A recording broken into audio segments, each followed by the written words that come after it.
Denver 7 On Demand is brought to you by Ferguson and BAC Appliance Center, the best in bath, kitchen, and lighting for your home.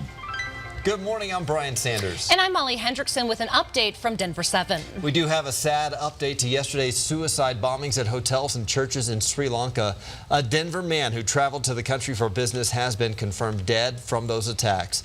The employer of Dieter Kowalski sent a letter to employees this morning telling them the news. His family says he was staying at one of the hotels that was attacked. And today there is heightened security in Sri Lanka following the series of suicide bombings that killed nearly 300 people on Easter Sunday. This morning, another explosion was reported outside one of the churches that was targeted. Government leaders say a massive intelligence failure was responsible for the attacks on Sunday. The government says they received several warnings about an attack ahead of Easter, but there was a miscommunication. The country's government blames a local Islamist jihadi group for the violence. As of this morning, at least 24 people have been arrested for plotting the attacks.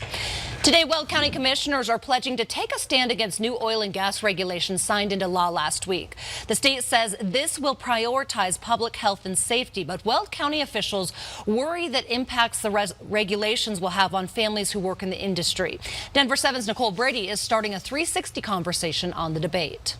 89% of the oil production in the state is in Weld County, and today the county commission will read a pledge vowing to stand up for its citizens and for an industry that they say supports the whole state. We're already getting a lot of feedback from you, our viewers. Steve writes, I think it's important to note the bill does not limit drilling but puts environmental safety first. Garrett says we have to start the process of building our energy reliance on renewable resources. Kyle, however, posted, "Thank you, Weld County," and the hashtags Energy Proud and I Am Colorado Oil and Gas. Many in Colorado's Weld County and in other producing areas of the state fear that this new law will slow the approval of new drilling permits and stifle the oil and gas industry. After the bill was signed last week, Weld County commissioners said they would work with oil and gas companies, but it's not exactly clear how they would possibly work around the new rules or push back against them. It does seem to be the latest example of defiance in Weld County.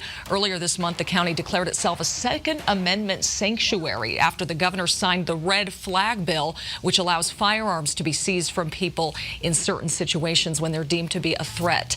But with the new governor and the Democratic-controlled legislature, Colorado is certainly seeing more of these clashes. If counties can refuse to obey new laws, that remains to be seen. Certainly, we also don't know the full impact of the new oil and gas law at this point. Nicole Brady, Denver 7. Nicole, thank you. The State Oil and Gas Commission wants to hear your input on the best ways to implement these new oil and gas regulations.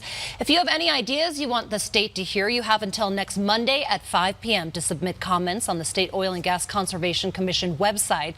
In the meantime, we also want to hear from you. You can send your thoughts on the new oil and gas law and Weld County's pledge to fight it. Just email us at 360@thedenverchannel.com. Tomorrow, Broomfield city leaders will push for a motion to oppose oil and gas drilling under Rocky Flats, as well as putting a moratorium on oil and gas drilling. Several nearby cities have opposed drilling at or near Rocky Flats, which is an old nuclear site. City leaders say they are worried cleanup of the site did not eliminate all nuclear risk. The city of Denver has created several plans to shape how the city will look in the future, and tonight the city council will decide whether or not to adopt those plans. The comprehensive 2040 plan lays out goals and recommendations for the city for the next 20 years. The city will also review the Blueprint Denver, which focuses specifically on how land is used and how infrastructure is updated to better connect our neighborhoods. The council will also take a final vote on a measure that opens up more real estate for social pot clubs in Denver. The new rules would allow consumption of marijuana at businesses that are at least 1,000 feet away from schools and 500 feet away from child care centers, addiction treatment centers, and city-owned recreation centers and pools. Right now, social pot clubs must be at least 1,000 feet away from all of those facilities. Today, Denver breaks ground on yet another affordable housing complex, but we know these units will be in high demand here in our Colorado. The apartments at Sheridan Station will go up on 11th Avenue, just northwest of the Sheridan Station's parking lot. So here are some specifics. It will have 133 affordable apartments. Renters must earn below below 60% of the area's median income. That's about $38,000 for a single person or about $48,000 for a family of 3. The city is helping pay for the complex through its affordable housing fund. The Nuggets return home tomorrow for Game 5 of their first-round series with the Spurs. So the team hopes to build on the momentum of its Game 4 win in San Antonio on Saturday, which tied the series at 2 games apiece.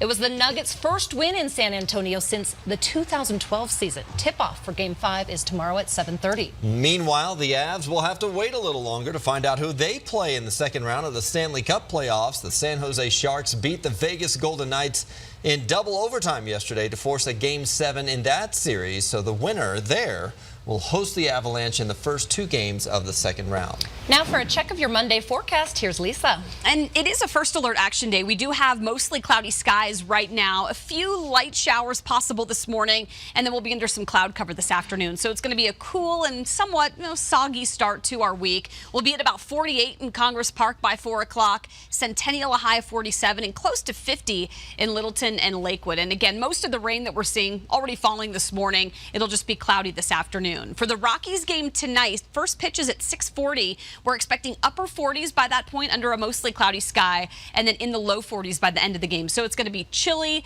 but it looks like it's going to be drier again later today and tonight. Tomorrow, skies will really start to clear out. We'll be at about 65 degrees on Tuesday, and then 5 degrees on top of that by Wednesday. Really beautiful to end the week. And look at this nice long streak of warm weather, you guys. We're talking 70s from Wednesday through the weekend. In fact, close to 80 in some neighborhoods this weekend. And speaking of Mother Nature, today is Earth Day, and our state lawmakers will try to put an emphasis on environmental safety. That could mean changes to your favorite takeout spots. A Senate committee will debate a bill to ban the use of styrofoam for to-go containers. We estimate we produce 1 million polystyrene foam cups a day that we're throwing away. And that's just the cups. That doesn't count some of the containers and other things that we're seeing. More than 100 cities and the state of Maryland have banned those containers. Our state lawmakers will have to act fast, though, to get any bills passed this session. This year's session wraps up next Friday, May 3rd. Over the weekend, CDOT began blasting rock walls along Highway 119 in Boulder Canyon, and multiple agencies are working together to ensure the work doesn't disturb golden eagles that nest nearby. Colorado Parks and Wildlife says the work has a low chance of impacting those nests because of the proposed timing and scope of the project, but the agency will still monitor its effects throughout the summer. The work will force the highway to close in both directions every Tuesday and Thursday from 9 a.m. to 11 a.m. and 1 p.m. to 3 p.m. If you get on I-25 through North Denver before 5:30 in the morning, watch out for construction signs all summer long. CDOT is working on 12 bridges on the I-25 corridor between I-70 and I-76 interchanges, and you can see there are several bridges and flyovers in that area. CDOT is making repairs to the roadway and rails and adding a concrete overlay. CDOT says the project involves critical rehabilitation work. Do preventive maintenance on these bridges so that we can extend their lifespan. We need to do this for safety, which is our #1 priority, and also to keep the bridges functioning well into the future. Most of the work is being done overnight, but drivers may see some lane closures or detours as late as 5:30 on some mornings. This week, history will be made across the country. For the first time ever, Vietnam War veterans are invited to the honor flight to Washington, D.C. to visit the memorials dedicated for their service. Denver 7's Eric Lufer spoke with a local Vietnam vet who will be taking part in that flight. For many Colorado veterans, they don't have the means to be able to travel out of state to see the memorials in Washington, D.C. But that is what the honor flight is all about, getting those veterans out of state to honor those who lost their lives in war. Mark Betts, he's one of those Vietnam War veterans who has been invited on the honor flight. We caught up with him during the honor flight luncheon where vets meet for the first time ahead of the trip. Betts was a Marine corporal, and to this day he has never even seen the Atlantic Ocean. He was 19 when he went to Vietnam, 23 when he got out of the war. These are some photos of his time at war. Betts says he's been waiting years for the chance at getting on a plane and visiting the D.C. memorials. Now it's happening. So it's going to be pretty cool to be back there with these guys and to help each other out. A lot of stories, will be told on the plane. Their experiences, why they were in the service, The honor flight leaves Thursday. Betts and his fellow veterans will tour D.C. through Saturday. I'm Eric Lufer, Denver 7. Sure, that will be an emotional experience. This has been your Denver 7 on-demand update. Thanks for joining us. Make sure you check back here later today for another update and download the free Denver 7 app for breaking news and alerts. Have a great Monday.